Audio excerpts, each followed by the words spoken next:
Welcome back to my channel. हम इस channel पे आपके लिए लेके आएंगे अलग अलग कॉम्पिटिटिव एग्जाम्स के केमिस्ट्री रिलेटेड टॉपिक्स जो कि आपके लिए हेल्पफुल रहेंगे। IIT jam, CSIR net chemical science या फिर गेट 2025 केमिस्ट्री और IIT JEE केमिस्ट्री और नीट केमिस्ट्री। अगर आप चैनल पे नए हो तो please like, share, subscribe my channel. तो आज के इस वीडियो में मैं आपके लिए लेके आया हूं ऑर्गेनिक स्पेक्ट्रोस्कोपी, जिसमें हम देखने वाले हैं how to calculate double bond equivalence. तो जनता जनार्दन की जय बोल के शुरू करते हैं अपने इस आज के वीडियो। तो ऑर्गेनिक स्पेक्ट्रोस्कोपी में एक इंपॉर्टेंट कंसेप्ट है जो कि डबल बॉन्ड इक्विवेलेंस। तो मॉलिक्यूल्स के अंदर डबल बॉन्ड इक्विवेलेंस या फिर सैचुरेशन इंडेक्स कितना है ये कैलकुलेट करते हैं हम बाय डबल बॉन्ड इक्विवेलेंस। अब double bond equivalence is also known as your degree of unsaturation and saturation index. Double bond equivalence को ही हम डिग्री ऑफ अनसैचुरेशन और सैचुरेशन इंडेक्स भी कहते हैं। तो ये थी कहानी डबल बॉन्ड इक्विवेलेंस के बारे में। अब थोड़ा सा आगे देखते हैं how to calculate double bond equivalence by using a formula. देखते हैं। तो डबल बॉन्ड इक्विवेलेंस जब हमें स्ट्रक्चर दिया होगा तो हम कैसे कैलकुलेट करेंगे? जब हमें कोई स्ट्रक्चर दिया होगा, इन केस जब हमें कोई स्ट्रक्चर दे स्ट्रक्चर, तो हम ये वाला फॉर्मूला यूज करेंगे डबल बॉन्ड इक्विवेलेंस। तो number of rings, how many rings are there in molecule, number of rings and number of pi bonds. तो कितने पाई बॉन्ड्स और कितने नंबर ऑफ रिंग्स प्रेजेंट है, इसके हिसाब से हम डबल बॉन्ड इक्विवेलेंस कैलकुलेट करेंगे उस कंपाउंड का। अगर इन केस हमें कुछ फॉर्मूला दिया होगा, मॉलिक्यूलर फॉर्मूला दिया होगा, तो मॉलिक्यूलर फॉर्मूला के केस में हम ये वाला फॉर्मूला यूज करेंगे, formula for double bond equivalence 2C + 2 + N - H and X। यहाँ पे C तुम्हारा है carbon, C is carbon, N is nitrogen, N is nitrogen, H is hydrogen, H is hydrogen and X is your halogen।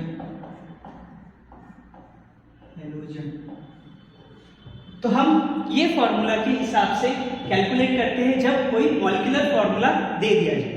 तो formula क्या है याद रखना, 2C + 2 + nitrogen - H and -X / 2।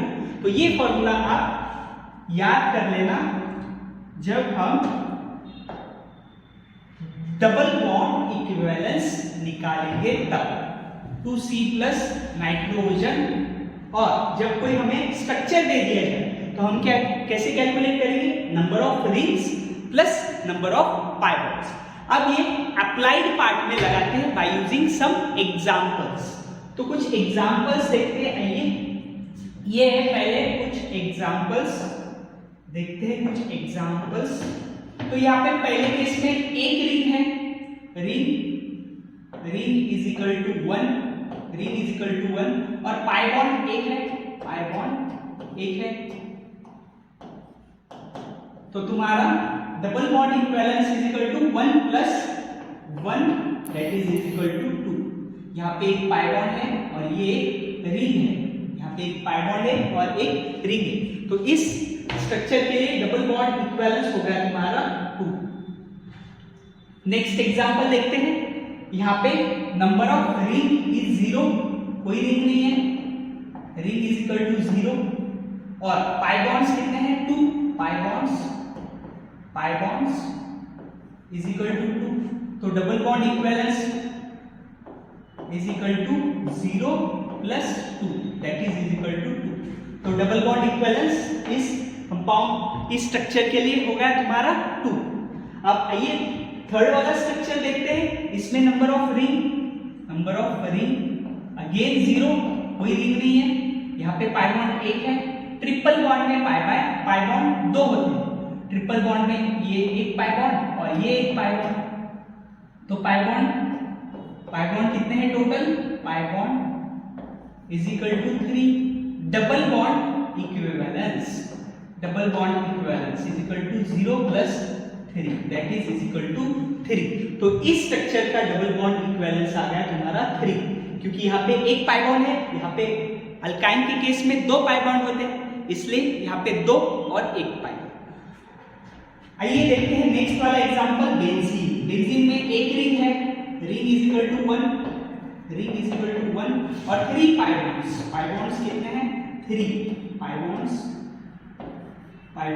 Is equal to 3। तो double bond equivalence is equal to 3 plus 1 is equal to 4।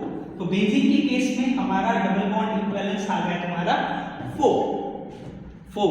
आइए देखते हैं next वाला एग्जांपल, इंटरेस्टिंग है। यहाँ पे पाई बॉन्ड, कितने पाई बॉन्ड है? यहाँ पे एक पाई बॉन्ड है, यहाँ पे एक पाई बॉन्ड है, 2, ये 3 पाई बॉन्ड, 3 4 5 और 6, total 6 pi bonds in this structure, 6 pi bond and 1 ring. कितनी है? रिंग एक रिंग है, रिंग इज इक्वल टू 1 और पाई बॉन्ड कितने हैं? Pi bond is equal to 1 2 3 4 5 6 pi bond. तो डबल बॉन्ड इक्विवेलेंस इसके लिए आ गया तुम्हारा, डबल बॉन्ड इक्विवेलेंस आ गया 6 plus 1 that is equal to 7। तो इस स्ट्रक्चर के लिए डबल बॉन्ड इक्विवेलेंस आ गया तुम्हारा 7। देखते हैं नेक्स्ट वाला एग्जांपल। इस केस में रिंग, अगेन रिंग क्या है? कितनी है? एक रिंग है, ये रिंग तो है, इसको रिंग तो कंसीडर करेंगे, ये एक रिंग है।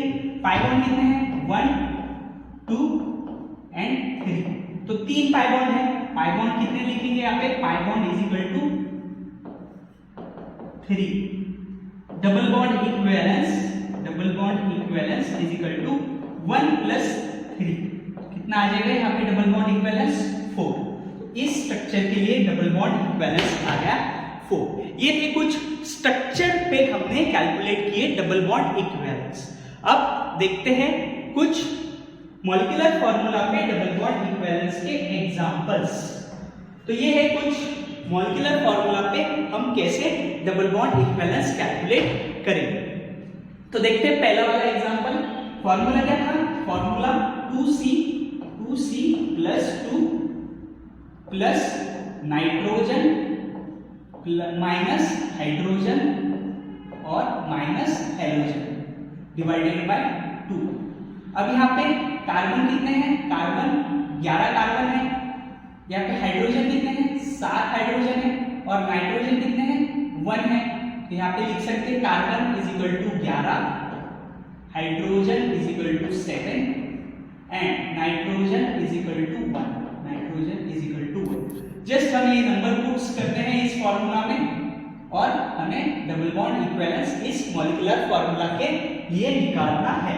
तो आइए कैलकुलेट करते हैं। 2 into 11 प्लस 2 नाइट्रोजन कितना है? 1 प्लस 1 और हाइड्रोजन माइनस 7 डिवाइडेड बाय 2।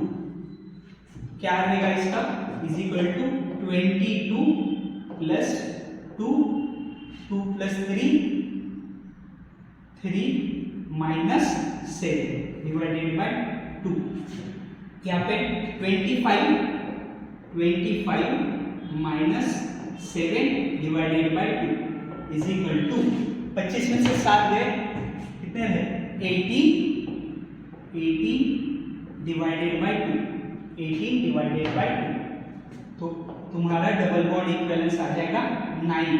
इस फॉर्मूला के लिए double bond equivalence is equal to 9। देखते हैं नेक्स्ट वाला एग्जांपल सेकंड।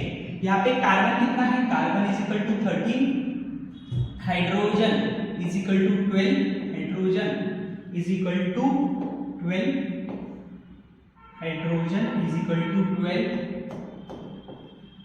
हेलोजन X कितना है, ब्रोमीन तुम्हारा 1 है और नाइट्रोजन तुम्हारा फिर से है 1। तो यहाँ पे ऑक्सीजन का कुछ लेना देना नहीं है, डबल बॉन्ड इक्विवेलेंस के फॉर्मूला कैलकुलेट करते हैं double bond equivalence for this chemical formula. तो putting the values in formula again 2C plus 2 plus your nitrogen minus hydrogen और माइनस हेलोजन डिवाइडेड बाय 2। यहाँ पे 2C कार्बन की value 2 into 13 plus 2, nitrogen कितना है तुम्हारा 1 प्लस 1, हाइड्रोजन तुम्हारा -12 और हेलोजन तुम्हारा minus 1 divided by 2। 13 into 2 26 plus 2 plus 1 minus 30 divided by 2। 26 और 28 और 29 माइनस 30 डिवाइडेड बाय 2। इसका वैल्यू आ जाएगा तुम्हारा 29 माइनस 30 19 और 16 डिवाइडेड बाय योर 2। तो तुम्हारा डबल बॉन्ड इक्विवेलेंस की वैल्यू आ जाएगी 8। इस फॉर्मूला के लिए डबल बॉन्ड इक्विवेलेंस रहेगा DBE is equal to 8। DBE is equal to 8। आइए देखते हैं थर्ड वाला एग्जांपल। ये बिल्कुल भी आसान एग्जांपल है, इसमें सिर्फ कार्बन और हाइड्रोजन है। कार्बन कितना दिया है 4 और हाइड्रोजन कितना दिया है 8। डायरेक्ट वैल्यू पुट करता हूं 4 into 2 प्लस 2 माइनस हाइड्रोजन कितना है 8, नाइट्रोजन कुछ भी नहीं है, ऑक्सीजन का कुछ लेना देना नहीं है। डबल बॉन्ड इक्विवेलेंस कैलकुलेट करते हुए divided by 2 it is equal to 8 plus 2 minus 8 divided by 2 it is equal to 2 divided by 2 is equal to 1। तो इस के लिए डबल बॉन्ड इक्विवेलेंस इस फॉर्मूला आ गया 1। तो इस मॉलिक्यूलर फॉर्मूला के लिए डबल बॉन्ड इक्विवेलेंस आ गया तुम्हारा 1। तो ये थी ऑर्गेनिक स्पेक्ट्रोस्कोपी में डबल बॉन्ड इक्विवेलेंस की टॉपिक हमने देखा। अगर आपको ये वीडियो अच्छी लगी होगी तो ज्यादा से ज्यादा ये वीडियो शेयर की जाए। जो आने वाले दिनों में कॉम्पिटिटिव एग्जाम देने वाले होंगे उन तक ये वीडियो पहुंच जाए। IIT JAM chemistry, chemical science, NET GATE chemistry और JEE केमिस्ट्री और नीट केमिस्ट्री के लिए ये आपके लिए एक प्लेटफॉर्म है जहां पे मैं आपके लिए केमिस्ट्री के अच्छे कंटेंट्स लेके आऊंगा। अगर आप चैनल पे नए हो तो please like share subscribe my channel. Thank you for watching this video.